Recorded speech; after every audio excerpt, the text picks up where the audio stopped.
During the gift exchange, I gifted my brother a receipt. His credit card balance cleared. He looked at it, then at the room and said, "Guess guilt pays well."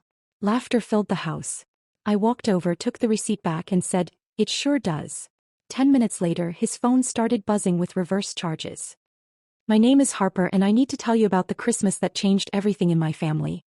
You know that moment when you realize someone's been using you, and suddenly all those little inconsistencies click into place like a puzzle you didn't know you were solving? Let me back up. My brother Mason has always been the golden child. Literally. Mom used to joke that when he was born, the hospital lights made a halo around his head. I was born 3 years later during a thunderstorm, which Mom said was fitting. You can imagine how that set the tone. But here's the thing, I didn't mind. Not really. I loved Mason. I looked up to him. When he got into Cornell, I bragged to everyone at my high school. When he landed that finance job in Manhattan, I was the first one posting congratulations on social media. When he called me crying at 2 a.m. because his girlfriend left him, I stayed up until sunrise just listening.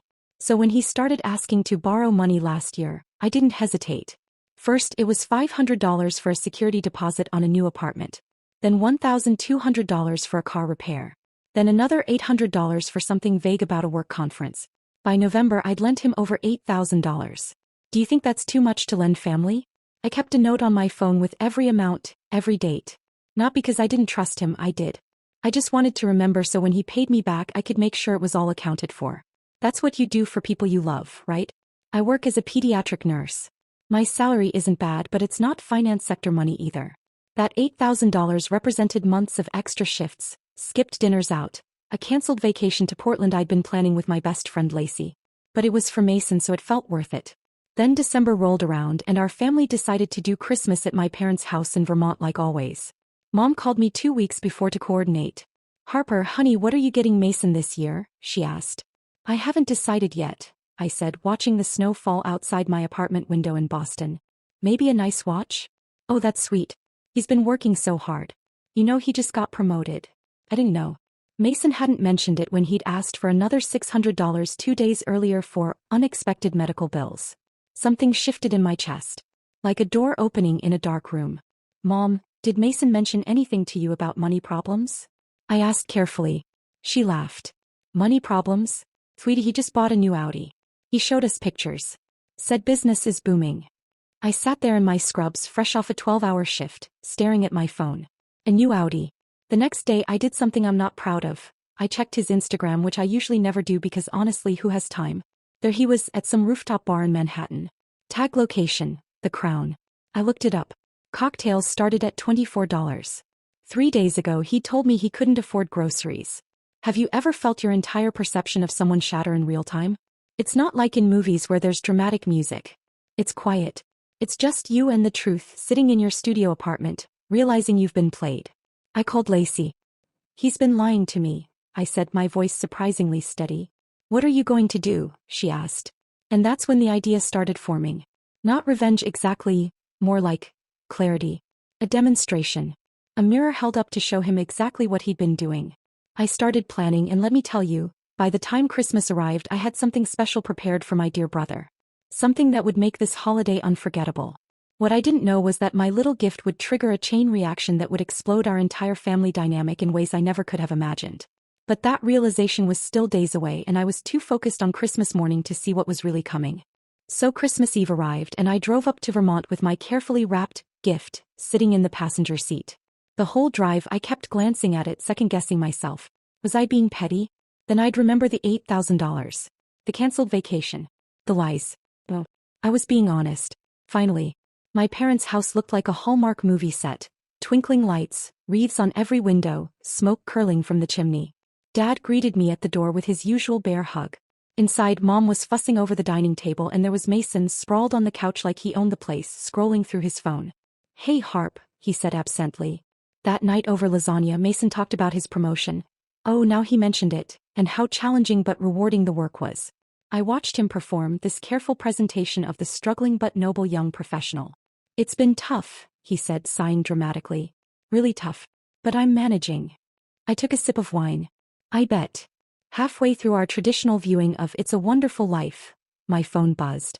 A text from my credit card company. "Unusual activity detected. Did you authorize a $347 charge at Tao downtown?" I looked at Mason, absorbed in the movie.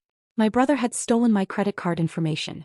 Do you know what it feels like when someone you love crosses a line you didn't even know existed? I excused myself and called my bank from the bathroom, reported the fraud, had the card cancelled. Then I remembered Thanksgiving. He'd offered to split the Uber, said he'd charge it. I'd handed him my wallet while I tied my shoe. This wasn't just borrowing anymore. This was theft. That night I barely slept. I could hear Mason in the guest room next to mine talking on the phone with someone, laughing. Living his best life on stolen money. Christmas morning came with cinnamon rolls and coffee. Mom was in her element, and Mason came down in designer pajamas that probably cost more than my monthly car payment. Present time. Mom announced. We gathered around the tree. Dad got new tools. Mom got a cashmere scarf from Mason. Oh honey, you shouldn't have spent so much. I got a generic $25 Starbucks gift card from him. $25. I'd given him $8,000. Then it was my turn to give Mason his gift. I handed him the envelope, wrapped in silver paper with a neat bow. The room went quiet as he opened it. He pulled out the receipt. His face went confused, then pale. It was a printed statement showing his credit card balance, $12,847.52. And below it, in bold letters, paid in full by Harper Chin. What is this? He stammered. I smiled. Your credit card balance. I paid it off. Early Christmas present. Mom leaned over. Oh Harper, that's so generous. Mason, isn't that wonderful? But Mason was staring at me, trying to figure out the angle. Yeah, he said slowly. Guess guilt pays well. The room erupted in laughter. They thought it was a joke. But I wasn't laughing. I stood up, walked over to Mason and took the receipt from his hands. Our eyes met and he knew. He knew that I knew everything. It sure does, I said quietly. I sat back down and tucked the receipt into my pocket. Anyone want more cinnamon rolls? 10 minutes later, Mason's phone started buzzing. And buzzing. And buzzing. He picked it up and his face went gray. Text notifications one after another. From his credit card company. Transaction reversed. $12,847.52. Your account balance is now $12,847.52. Payment failed. Insufficient funds penalty. $35. What do you think went through his mind right then? He looked at me. I looked at him. And I took another bite of my cinnamon roll. Everything okay, sweetie? Mom asked him. I need to make a call, he said, standing up so fast his chair scraped against the floor. He practically ran outside onto the porch, phone pressed to his ear, and through the window I could see him pacing, gesturing wildly. Dad looked at me. What was that about? I shrugged. No idea. Mason's been under a lot of stress lately. What I didn't tell them was that this was just the beginning. Because when Mason came back inside 20 minutes later, his face red from cold and anger, everything was about to explode. And my grandmother, who was arriving that afternoon, was going to change everything. Mason stormed back inside, and I've never seen him look like that before. His jaw was clenched so tight I thought his teeth might crack, and his eyes, God, his eyes were practically shooting daggers at me across the room. Harper, he said, voice shaking. Can I talk to you? Alone. Mom looked up from her cinnamon roll. Oh, is everything all right? Fine, Mason said through gritted teeth. Just need to discuss something with my sister. We went into Dad's study, and the second the door closed, Mason exploded. What the hell was that? You made a fake payment? Do you have any idea what you just did to my credit score? There's going to be fees, penalties. Fake payment. I interrupted, crossing my arms. Kind of like your fake medical bills, your fake car repairs, your fake emergency apartment deposit. His face went red. I was going to pay you back. With my own credit card? I pulled out my phone, showed him the fraud alert. Tao downtown, Mason? Really? You stole from me. Do you think he looked ashamed? Guilty? Not even close. I borrowed your card. You stole it, I said, my voice rising. You manipulated me for months, lied about needing help, and then when that wasn't enough, you literally committed fraud. And you know what the worst part is? You didn't even need the money. Rowdy. Rooftop bars. Designer everything. You don't understand the pressure I'm under. Oh, I understand perfectly, I said. You wanted to look successful without actually earning it. So you used your nurse sister as your personal ATM while I worked double shifts and ate ramen for dinner. Mason's expression shifted then. Something cold crept into his eyes. You've always been jealous of me. Actually laughed. Jealous? Mason, I celebrated every win you ever had. I bragged about you to everyone. I loved you. Loved, he caught the past tense. Yeah. Past tense.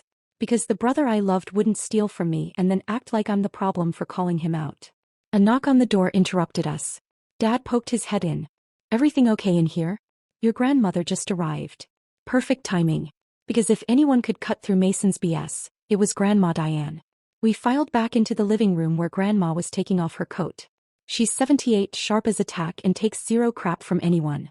She raised 4 kids as a single mom after Grandpa died young, worked 2 jobs, and still managed to get her nursing degree at 40. He's basically my hero.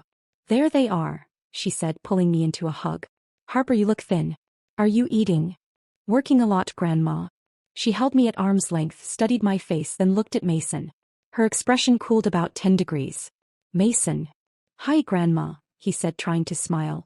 She didn't smile back. Interesting. We all sat down for breakfast, and the tension was thick enough to cut with a knife. Mom kept trying to make cheerful conversation, Dad was unusually quiet, and Mason kept checking his phone like it held the secrets to the universe. So Harper, Grandma said, buttering her toast. Your mother tells me you've been very generous with your brother lately. I nearly choked on my coffee. Had Mom told her? I try to help family when I can, I said carefully. Grandma said, giving Mason a look that could freeze lava. And Mason, I hear you got a promotion. Funny, because when I called your office last week to send flowers, they said you're still an associate. Same position you've had for 2 years. The room went silent. What would you do if your grandmother just casually dropped a bomb like that? Mason's face went pale. It's complicated. The promotion is pending. Pending, Grandma repeated flatly. And the new Audi? Also pending. Mom looked confused. Mother, what are you getting at? I'm getting at the fact that my grandson is a liar, Grandma said bluntly, setting down her toast. And apparently a thief too, based on what I overheard just now in the study. You were listening? Mason said, outraged. The walls are thin and you weren't exactly whispering, Grandma said. Harper, how much has he taken from you? I hesitated, looking at my parents' shocked faces. Tell them, Grandma said firmly. $8,000, I said quietly. Plus he stole my credit card and racked up charges. Mom gasped. Dad's jaw dropped. Mason. Mom said. Is this true? Mason stood up, his chair scraping against the floor. This is ridiculous. I don't have to sit here and be attacked. Sit down, Dad said.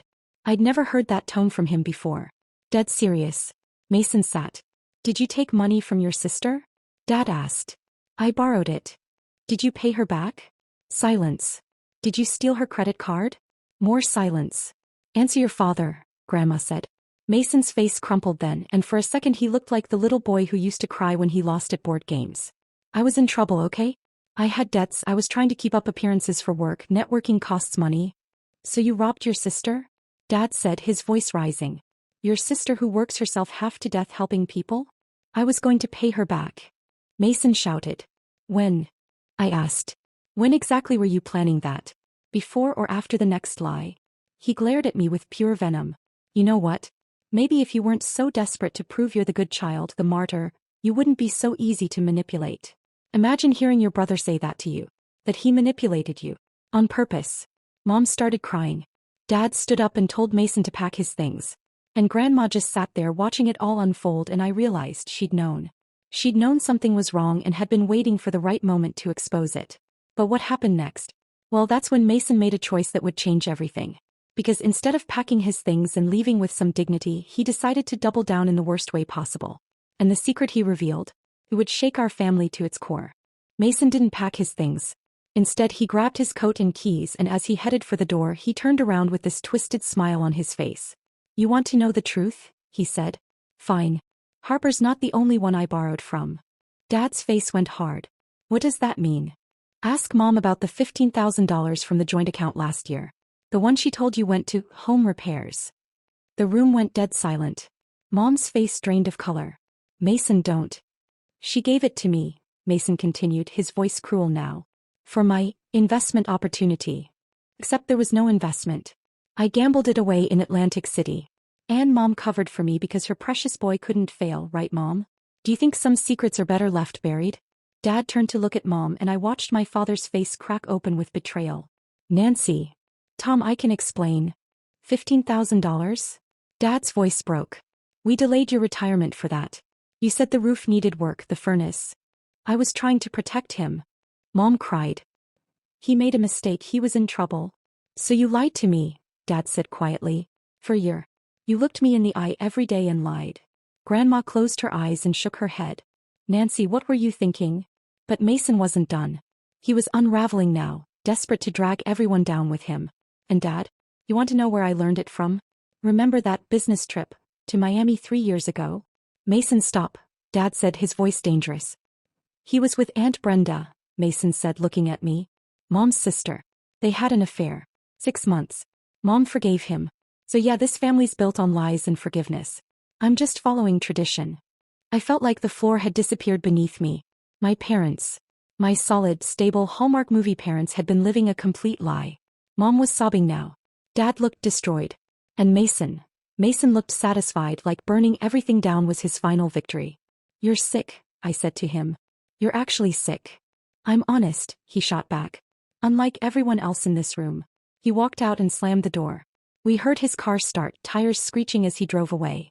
The 4 of us sat there in the wreckage. Mom crying into her hands. Dad staring at nothing.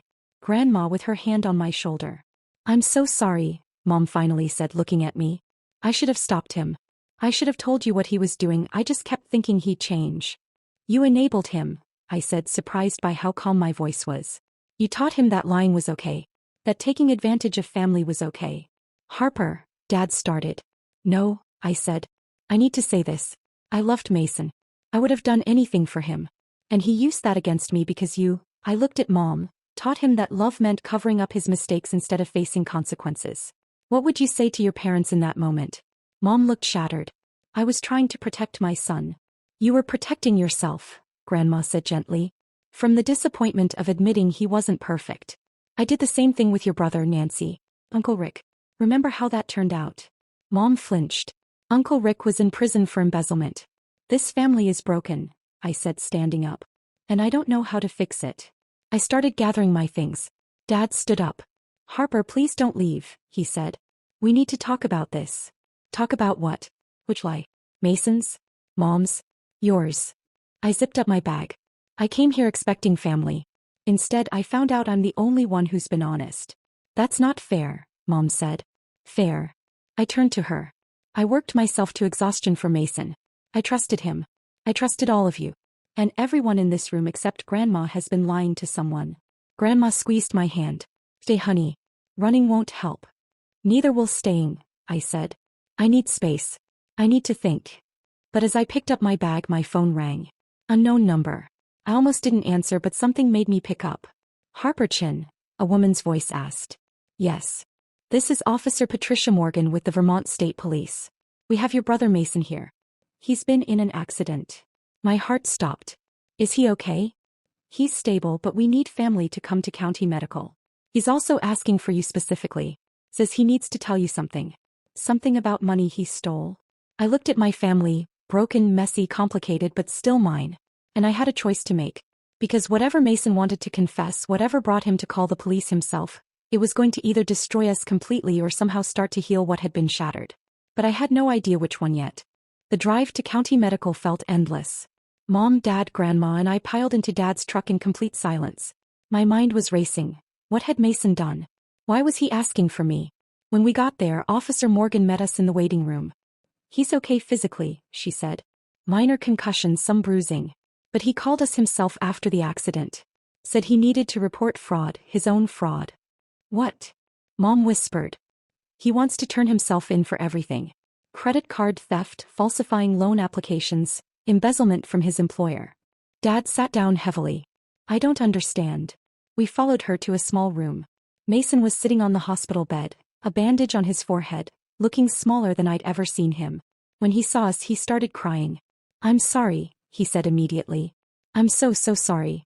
Do you think a person can really change in one moment? I stood in the doorway, arms crossed. What happened, Mason? I was driving too fast, went off the road into a ditch, he said. And when the car stopped, I just sat there. And I thought about what I said to you. To all of you.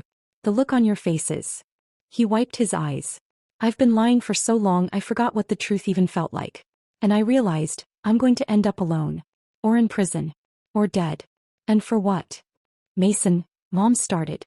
No, Mom, you need to hear this, he said. You covering for me made it worse. I never learned consequences because you'd always forgive me. He looked at me. Harper, I stole $8,000 from you. Another $2,400 on your credit card. I took $15,000 from Mom. And I embezzled $23,000 from my company. I'm confessing to all of it. I already told the police everything. The room went silent. Why now? I asked. Because when that car stopped spinning, the only thing I could think about was you, he said. How you used to look up to me. How you stayed up all night when Jenna left me. You loved me when I didn't deserve it, and I repaid you by treating you like an ATM. What would you do if someone who hurt you finally took real accountability? Officer Morgan stepped forward. Mr. Chin, are you ready to make your official statement? Mason nodded. Yeah. I am. He looked at us. I'm going to face charges. Probably lose my job. Maybe go to jail. I'll get you a lawyer, Dad said quietly. I'll come with you to the station, Grandma added. You're still my grandson. And you're finally doing the right thing. Mom reached for Mason's hand. We'll figure this out. As a family. I stood there watching them rally around him, and part of me wanted to scream. He'd stolen from me. Lied to me. Used me. But another part remembered the big brother who taught me to ride a bike, who was my hero before he became my nightmare. I don't forgive you yet, I said clearly. You're going to have to earn that back. It might take years. Mason nodded. I understand. But I'm not abandoning you either. You're going to pay back every cent, get therapy. Real help. And you're going to prove through actions, not words, that you've changed. I will, he said. Don't promise, I said. Just do it. 3 months later, Mason pleaded guilty. He got 2 years probation, community service, and had to pay full restitution. He lost his job but found new work. Every month, like clockwork, I get a payment from him. It's not much, $200, but it's consistent. He's in therapy twice a week and attends a support group for gambling addiction. We have dinner once a month now. It's awkward sometimes. They're still hurt. But there's also something neither of us expected. Honesty. Real, uncomfortable, healing honesty. Mom and Dad are in counseling too. They're working through their own lies, learning to communicate.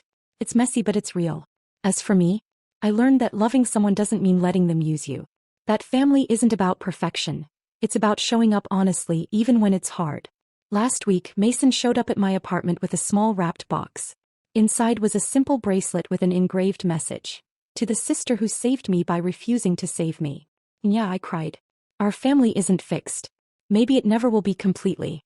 But we're trying. We're honest. And somehow that's enough. So that's my story. The Christmas that exploded my family and somehow put it back together stronger. What do you think? Can people really change? I'd love to hear your thoughts in the comments. And if you connected with this story, hit that like button. If something didn't sit right, tell me why. I genuinely want to know. Thanks for listening.